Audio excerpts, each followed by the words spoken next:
apparently when you put your hand here and you... What is wrong with you people? It doesn't happen. Somebody has gone, you know what? I'm going to put this on over. Yeah, but who thinks about that? Who sits there and thinks this will be a good idea to write down? That's weird, not right? normal. It's weird. It's weird. It's mad. But sorry. I think it depends how far away you get from the shop before you notice, because if I get all the way home and then I notice, I'm not going back again. If I'm outside the shop and I notice, I'll go in and I'll tell them and I'll pay for it. So one friend had an abortion at a young age, and she wouldn't be where she is now if she hadn't have had that abortion, and now she's... If you had a child at the age of 16 or 17 and they fell pregnant, would you support them to keep the child? I can keep a secret. Hello and welcome to episode 48 of the Confessional podcast. What's your name? My name is Kimmy K. Yeah. That is my co-host Rick, and we have pod producer Mickey D. Good evening.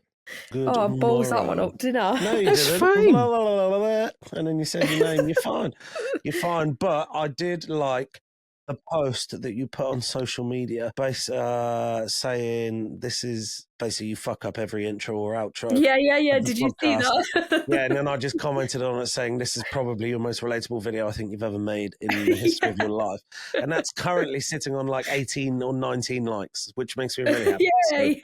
So yeah, I like that a lot because other people who obviously listen have gone, yeah, he's fucking right. Yes. So yeah, I like that a lot. So in the last episode, we were talking about becoming a parent too early. There's a friend of mine, had a girlfriend when he was maybe 15. The girl was older, and she got herself in said predicament. You know, they're still together now. They went on to have 4 kids in total. I don't know his exact age, but I would imagine he's probably mid-30s. He became a grandfather this week. Wow. Runs in the family. Yeah. Yeah, I mean, you know, if there's ever going to be 2 parents that will be understanding, it'll be them. Here's a question. Here's a brutal question. A brutal question, which I think will raise a lot of argument for people who are listening. If your child, age 16 or 17, fell pregnant, would you support their decision to keep it, or would you try and push them to have an abortion? Kimmy, go first. I'd support whatever decision they made. However, I would encourage them to think of themselves first, and do whatever I think was best for them, not having a baby. Yeah, I don't think I would be on the side of this is not something you need right now. I'm not against abortion in any way, shape or form. I think if the time's not right and that's happened, then we've got a way to fix that problem. That's definitely going to get some that's definitely going to get some hate comments. But it is. But yeah. No, give a fuck. Give a fuck. Let people give their opinions. I'm really curious about this. If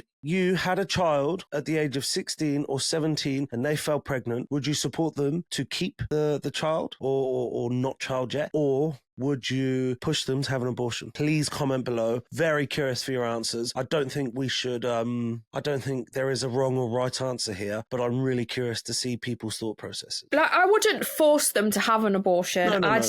But I would be more inclined to be on that side of things where I'd be giving the advice and helping them with that, to make that decision. But if they ultimately wanted to keep the baby, then 100% I would support them as well. And I wouldn't make them feel bad, or I wouldn't fall out with them for making that decision either. It's still their decision, but I'd be on that side of things. In the immediacy of the moment, the natural inclination is to want your kid to have the full life that you always hoped, and you don't want it to be interrupted by getting into starting a family that early. The person that I referenced earlier, at that point I was like a sort of surrogate big brother to this guy, and his mum turned to me, he's like, he's too young for this, Mike, he's too young for this. It's like, I agree, but he's just gonna have to figure it out, he's gonna have to find his way through it. But then cut to 2 years later, and she was the most doting grandmother. Very quickly got past all that distress and all the worry, because all of a sudden the family got bigger and better, and she had this new little one to sort of dote on. And, you know, and I'm not saying it would be the same for everyone. Feeling the inclination to pull the handbrake on that situation comes from a place of fear. I don't think it comes from a place of fear. No.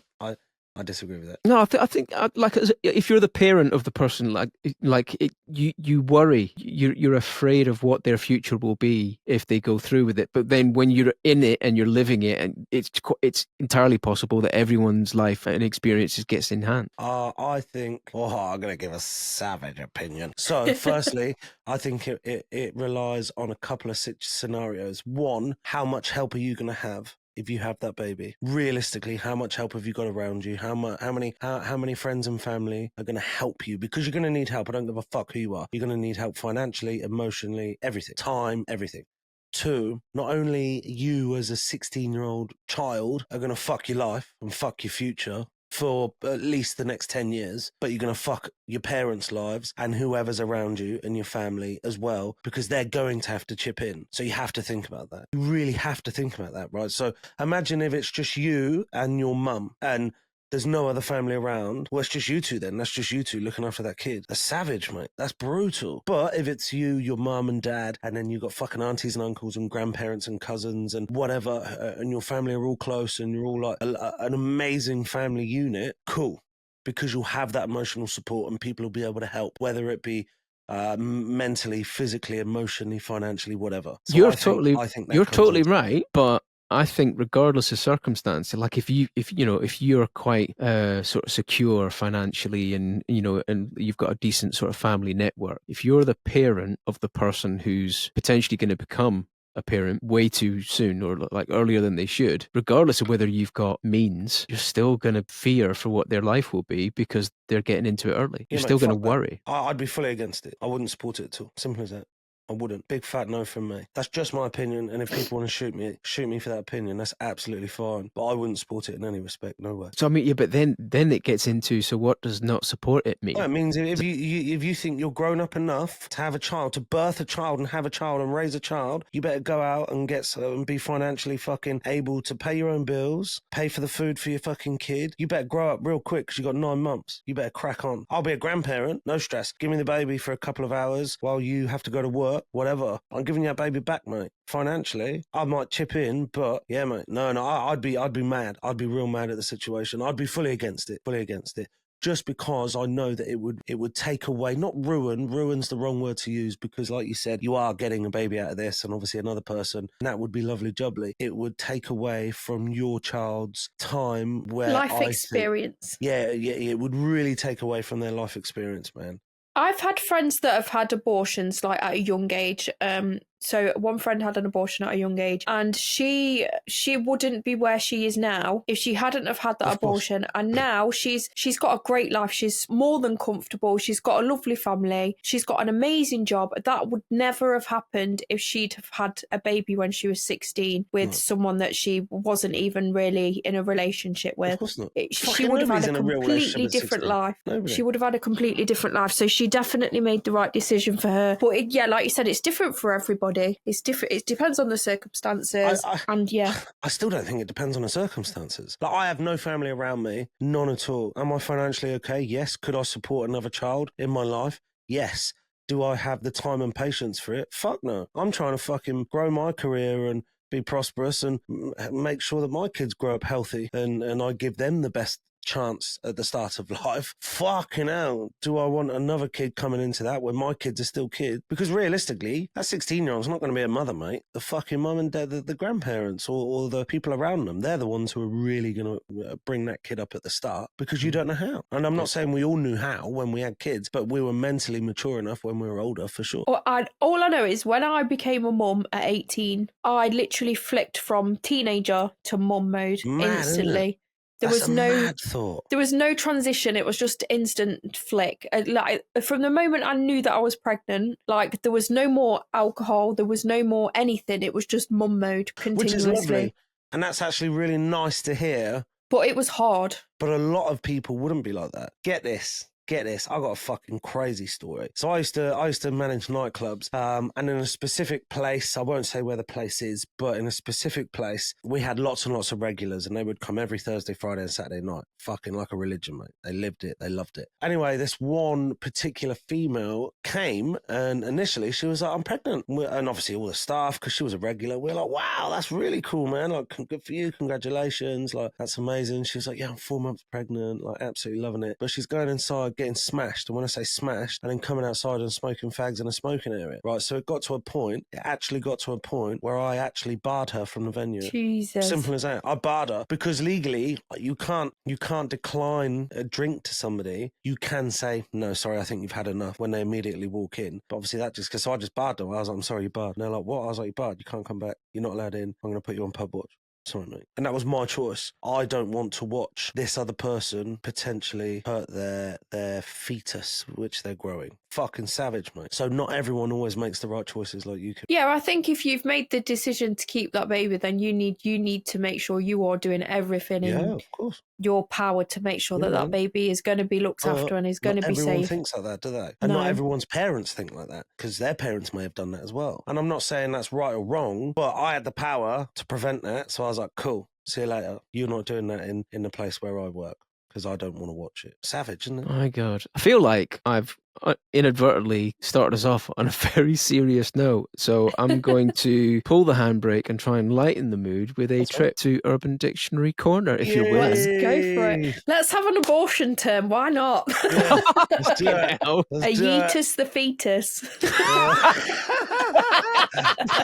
Right. Can I ask you a question, right? Sorry, 1 second. So do you know how in America you have to pay for your medical care, don't you? Yeah. So you Yes. get a bill at the end. What happens with an abortion? Like, if you Well- can't pay after the abortion, what do they Well, do with it? you'll Do they get- stick it back up there? No, of course not. They would just they would take legal. Basically, you'd get fucking sued. Simple Yeah, as it'd be that. like small claims court or something. Oh, I don't The know, equivalent mate. of. That'd probably be a big claims court. I'd imagine it's not very cheap in America. No, to but have it's an abortion. expensive. I mean, like private healthcare is ludicrous. So when I lived in Bali, I remember a time I was on my motorbike. I fell off my motorbike, scraped my knee, scraped my toe, scraped whatever. Obviously, I had full healthcare, which was amazing. You know, I was very lucky to have that. Went to hospital, treated. Absolutely amazing. But they still give you a bill. They still produce basically a fucking invoice. And that invoice came to like the value of like $6,500. Oh And then my obviously at the God. bottom, total owed, $0. But that was literally like, I think I was in hospital overnight. I had a bandage, I think a couple of injections. They had to take out a couple of stones out my knees. Like, they fixed me up a bit. And that was like $6,500. So That's to insane. have a child in America, I believe, is minimum $10,000 in hospital. To have a baby. To have a baby. If somebody has a heart attack and you don't have medical, and if you were physically going to pay for it, it's something outrageous, like $400,000, $400,000. Because you've got to And think, what right, if that person dies? So do you still have to pay for the treatment if they die? that's a great question. I don't know. So let's hope that some Americans are going to answer that for us, because I do not know that, so I can't comment. Like, medical is wow, but you have to think, right, all these things that cost money. So an MRI scanner, they're like £2.5 million each, and then to train somebody to run that MRI scanner, and then imagine, right, so when you go into theatre and you have a baby and there's like 12 people around you, all those people cost money, and that theatre you're in, that costs money, and every single swab they use and every single tool that they use have had to be medically cleaned, and every single towel and everything costs money, from a plaster to a cotton swab to the apparatus that they're using to people's time and their knowledge, the light. Fuck, it's insane. Medical bills are outrageous, Kimmy, when it comes It is, isn't it? We're quite lucky, really. I know we we're moan very about lucky. But then at the same time, the NHS is fucked. My opinion It is is fucked. the NHS won't be here in 10 years. That's just my opinion. I really don't think it will be, because we can't keep it up. Doctors, nurses, and all other staff who are in the NHS. We're going to go off on a tangent on this, so just hear me out. None of them get paid enough. None of them. And I don't care who you are, whether you're at the top or whether you're at the bottom. They get worked far too hard, they're underappreciated, and they don't get paid enough. So why would they stay in that profession? I get it. Why would you? If you're a nurse and you're earning 35 grand and you can go and work in a recruitment office and earn 60 grand. Well, they could go private and earn a shit ton more. Yeah, correct. Or they can leave I could the country. still do the same profession, but just not in the NHS. It makes, mate, the NHS is fucked. It's too expensive to maintain. It's far too expensive to maintain. We literally cannot maintain it. there's no money. There's no money to maintain it. I think it should be changed. I think emergency care should still be free, but I think like GPs and anything like urgent treatment centre, you should probably have to pay for them. Or what they should do is privatise it, which would be savage for the UK. It would be the worst thing to happen to the UK economy and the whole entire world. It would be brutal. But privatise it, but then people who need it have to be means tested. And when I say means tested, I mean like fucking scrutinised to the bone, and they would obviously get it for free because they physically cannot afford it. Or there should be some NHS hospitals for people who cannot afford it. I think they should still be there and maintained and paid for by the government. And then people Like who you have to meet the threshold. I get that. People who earn over a certain threshold have to go private. Yeah. I don't know. I mean, this is going to start off a fucking big old conversation with shitloads of people. Like, this is going to be insane. But my opinion is, it would cut down wait times as well, though. That'd be the thing. There'd be more appointments. Right. But then saying that, there will be people that will not go to get checked out because they don't want to spend the money, and more people will obviously die. So I love it's the hard. NHS. I am not slating the NHS. I think it's actually amazing. It's truly phenomenal. The fact that we have free healthcare, but actually we don't have free healthcare. No, it's not free, is it? We still pay for it. We pay for it. And people go, oh, but it's free. Well, it's not, because we pay for it every single fucking month. Every month we pay for it. So it's not free. So what's really interesting about that is people go, oh my God, it's free. You're so lucky. Well, no, we're not, because we still pay for it, mate. But the thing is we're forced to pay for it. So it just comes out of our pay, whether we like it or not. Unless you're self-employed, it comes out your pay, whether you like it or not. So it's not free. And people go, oh yeah, but it's free. It's amazing. Well, actually, it's not. Fuck you. The NHS is fucked at the moment and we're paying for it. Think about that. It's not free. I would happily pay more to the NHS than to like... You might as well go private. Art projects or something. Yeah, fuck art projects. That they put money on. Yeah, but I'd rather, right, so if they were going to raise the national insurance, what they should do, what I personally think they should do, is give you the option to pay national insurance fees or go private yourself. And if you have neither, then you're going to get a big old fat medical bill, mate. Simple as that. Yeah. And then that, I promise you, that would stop people trying to fucking trick the system. I promise. Because if they're not paying national insurance and they're not paying for private healthcare, they get injured or hurt, fucking you snooze, you lose, mate. You're on your own. Yeah. Anyway, I kind of agree. That was nice. Should we have an Urban Dictionary tab, Mikey? Fucking hell, this is going to seem like such a left turn now. Fucking hell. Let's do it. Fuck it. Off to Urban Dictionary Corner we go, the place where we go to discuss the outlandish terms. So, Rick and Kimmy are going to try to guess what the super duper mega bowl volcano blue bearded Blumpkin is. Oh my God. Could you repeat that, please? Super duper mega bowl volcano blue bearded Blumpkin. Kimmy, remind me what a Blumpkin is. A Blumpkin is a blowjob while your person is sat having a shit. And this is a super duper volcano blue beard blue beard Blumpkin. Super duper mega bowl volcano blue bearded Blumpkin. I think it's when they fill the toilet with cleaner stuff, so it's foaming and fizzing, then they have a shit on top of that while they're getting a blowjob. No, I think it's something more ridiculously outlandish, like somebody shit in the bath and it's filled up and they're getting a blowjob, or somewhere along those lines. Oh, like a bubble bath blowjob. Yeah, but it's actually full of feces. Well, neither of those are quite right. Thanks for sending this one in. You know who you are. Okay.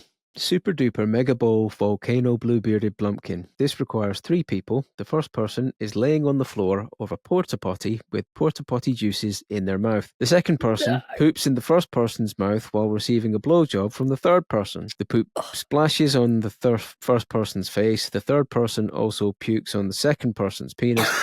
Either the second or third person smears the poop on the first person's face like football face paint. You're making me actually heave. How do you... That's a lot, isn't it? That's a lot, mate. Like, I didn't even keep up with that. All I know is that people have got Portaloo water in their mouth and people are shitting in each other's mouths and smearing fucking war paint on their face with poo. That's literally all I got from that whole kind of couple of sentences each. What the fuck? Oh, man. It What is doesn't. wrong with you people? It doesn't happen. Somebody has gone, you know what? I'm going to put this on Urban Yeah, but Dictionary who and give thinks it the most- about that? Who sits there and thinks this will be a good idea to write down? Oh, well, whoever the person sent this in, they did, and they put it on Urban Dictionary, and they were like, we're going to fuck with Rick and You Timmy. sick motherfucker. That's all I Yeah, can say. that is... I can't even remember the term. I can't even remember the name, let alone that action. That action's a lot, but all I know is it involves a lot of poo and pooing in people's mouths, and that's just wrong. That's a lot of planning as well, isn't it? A lot of fucking about. Literally everything and more. No. So it wouldn't surprise me if that's happened. It wouldn't. If you have accidentally, though, nobody's planned that. I don't care. Nobody's planned that. You could have a kink or a fetish for feces and find two other people that have that same thing, and boom, you're in. You're like, fuck, let's make a shit fountain. Could you imagine putting that on your Google Calendar? Yeah, Thursday, super duper volcano. Super fucking blue volcano bowl or whatever it's called. Like, it happens, doesn't it? People meet up for all sorts of wonderful and weird things, and maybe these people just like lots of feces. I had no idea that hiccups was a kink. Did I speak about this list last week? No. They enrage me, if anything. So I had hiccups on one of my YouTube videos, and Mikey, the editor, decided to make a compilation of all of the hiccups that I had in that YouTube video. That's brilliant. What a I'm legend. not even joking. The amount of comments that I got and the amount of messages I got of people asking me to do more hiccups, just hiccups, because they find them sexy. I don't know. I didn't. Maybe really that's notice. what they were hoping. But apparently, I've asked on my OF, and hiccups is a thing. Apparently, when you put your hand here and you, I don't know. I get hiccups all the time, constantly, and mine are really super loud. I get hiccups. I get hiccups when it's cold and I smoke. I get hiccups when I've had something a bit spicy, and if I drink some liquid like like Sprite or even cider, like when I've had something spicy, I will always have hiccups. But my thing I was going to get at before was like, maybe next time that you're engaging in a filming session with your stunt cock, maybe if you have a way to induce hiccups, it'd be interesting to know if with every hiccup there was a contraction. Hey, bosh! Stunt cock's like, yes. I'm going to check that out now. Right out. I don't think I have a trigger though. They just come randomly. Yep. No, fair. That's fair. Well, when it comes randomly, you better get ready because stunt cock's coming. Yeah, I'm just gonna whack out my orange pubes and see what's going on down there. Yeah, dress up as Velma and he's good to go. Let's get a couple of confessions and then we're going to fuck off. Okay, so before we do, we had a text message on our WhatsApp. We have our very own Confessional podcast phone that sits in this studio, never leaves the house.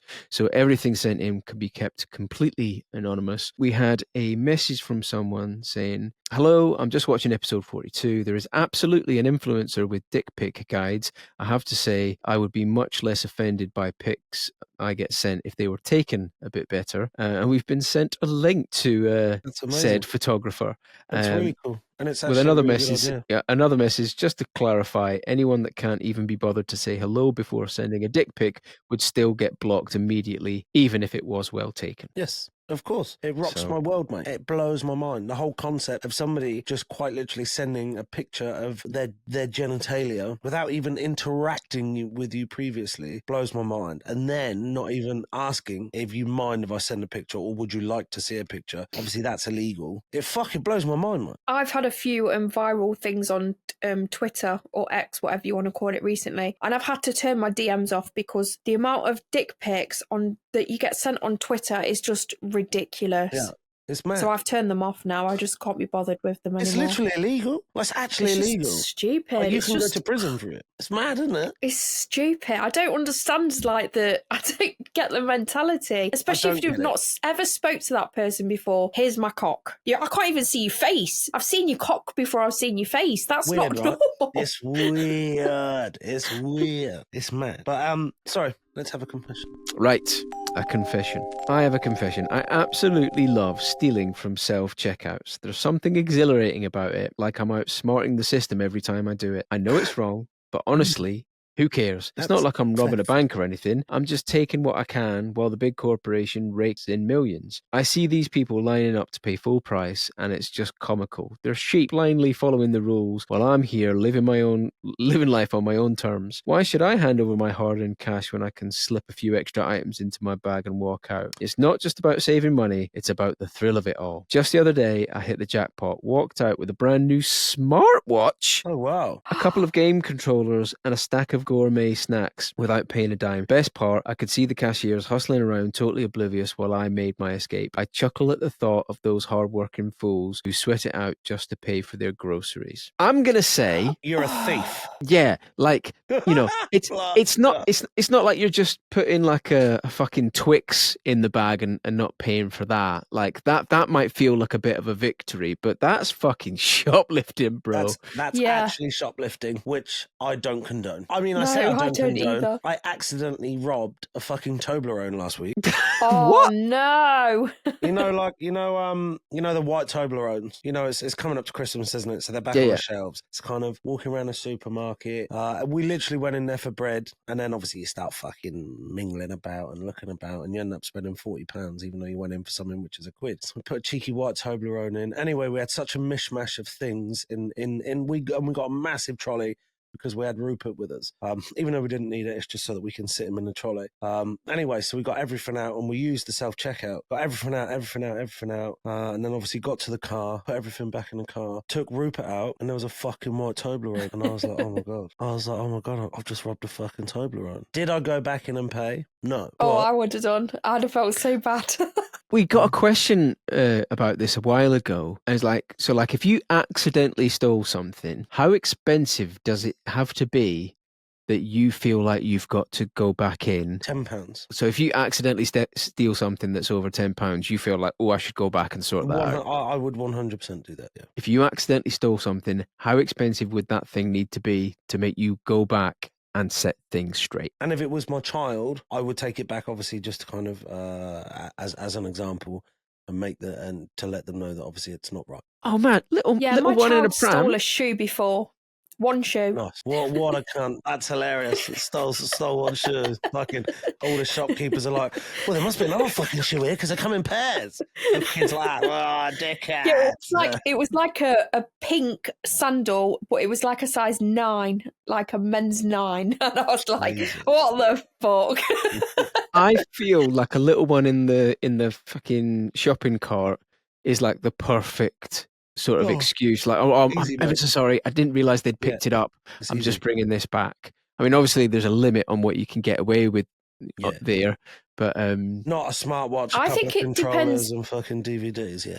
I think it depends how far away you get from the shop before you notice, because if I get all the way home and then I noticed, I'm not going back again. If I'm outside the shop and I notice, I'll go in and I'll tell them and I'll pay for it. Yeah. Have you ever do you know when you get your trolley and you scan your own stuff while you're going round and you put it in your bags? Sometimes with them, they do like quality checks. So they'll stop random people and they will scan everything that you've put in. And it's terrifying. Like you think to yourself, like, what if there's something that I've accidentally scanned? Like I haven't scanned it and I've put it in. They're going to think I'm a shoplifter. It's horrible. I hate it. Yeah. It's a nightmare. Well, I bet 8 out of 10 people rob someone doing it. Oh, I don't know. it'd be so easy to just 8 like out of 10, they'll slip a cheeky fucking pack of chilies in, little bag of basil. Oh, I'm not going to scan that fucking. Oh, I just missed it. My mistake. Oh, easy. And I don't care who you are. I'll be fucking Jane, the head of HR somewhere. She's robbing basil, mate, every week. Mate, as soon as like it kind of filters down that every supermarket has like AI watching the cameras, Yeah, it'd be impossible. like people ain't getting away with that shit for long. No, I agree. I do agree with you, but right now, people are getting away with robbing controllers, smartwatches, and fucking DVDs. Mate, yeah, that's wrong, well, that's mate.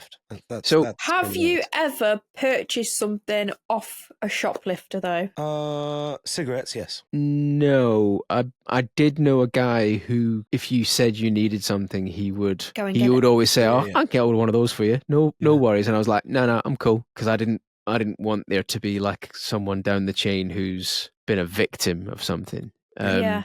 So a while ago now, I used to work for a shoe company, so we had showrooms. So in one showroom, you would have all the lefts, and in the other showroom, you'd have all the rights. And quite often, you'd pair them up, sell the samples on, but you'd end up with quite a few that you couldn't pair up. There's nowhere sort of useful to put them. So quite often, a lot of those would get sort of thrown away. They put in boxes and put into a skip. Every time that happened, the morning after we put them in, someone would have jumped in the skip and rooted through all these shoes trying to find a pair because they thought they were going to get like free trainers, and there's no pairs to be had, but the shoes would just be scattered across the car park.